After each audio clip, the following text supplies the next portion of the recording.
International book of वर्ल्डमध्ये hat trick केलेली भारतातील पहिली digital media press media live.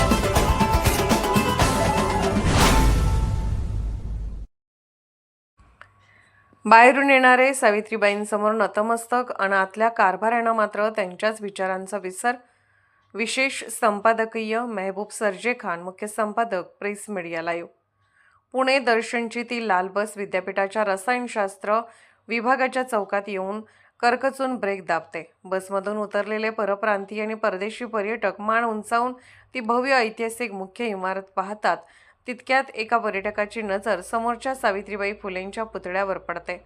Pune दर्शनचा तो मार्गदर्शक आपली छाती फुगवून पुतळ्याला आदराने मुजरा ठोकून सांगू लागतो, हे साक्षात क्रांतिज्योती सावित्रीबाई फुले, ज्यांनी देशात स्त्री शिक्षणाची मुहूर्तमेढ रोवली, मुलींची पहिली शाळा काढली, बालविवाह रोखले आणि 1897च्या प्लेगच्या साथीमध्ये स्वतःच्या प्राणांची पर्वा न करता रुग्णांची सेवा करताना प्राणांची आहुती दिली.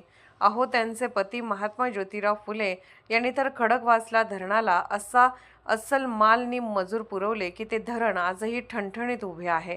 हे ऐकून पर्यटकांचे डोळे विस्फारतात. मान आणि कंबर झुकवून ते त्या महामानवांना नमस्कार करतात. ग्रेट वुमन, ग्रेट फॅमिली असे म्हणत पुतळ्यासोबत आदरयुक्त सेल्फी काढतात आणि धन्य होऊन निघून जातात.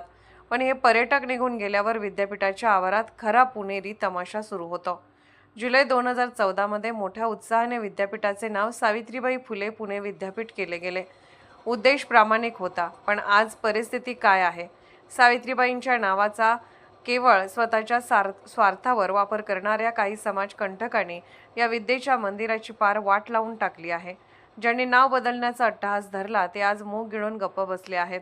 काही प्रामाणिक अधिकारी कर्मचारी अजूनही तिथे आहेत, पण दुर्दैव असे की उपद्रवी टोळक्यांनी त्यांचा आवाज दाबण्याचा विडाच उचलला आहे.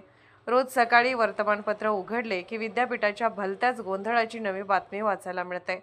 केवळ जयंत्या, पुण्यतिथ्या साजऱ्या करणे, पुतळ्यांची अनावरणे उरकणे आणि व्यासपीठावरून लांबलचक लेक्चरबाजी झाडणे म्हणजे समाज सुधारणा नव्हे, तर दर 3-4 वर्षांनी या विद्यापीठातून 8,40,000 विद्यार्थी पदवी घेऊन बाहेर पडतात. विद्यापीठ हे उद्याचा सुसंस्कृत समाज घडवणारे केंद्र आहे. सावित्रीबाई आणि ज्योतिबा रावांनी संकटाशी लढा देऊन स्वतःचा जीव धोक्यात घालून समाज सुधारला. आज विद्यापीठातील कारभाऱ्यांनी किमान त्यांच्या विचारांचा 1% तरी आदर्श घ्यावा, नाहीतर पुतळ्यापाशी येणारा परदेशी पर्यटक सावित्रीबाईंसमोर नतमस्तक होईल आणि आपल्या आजच्या सामाजिक अधोगतीकडे पाहून मात्र कपाळाला हात लावेल.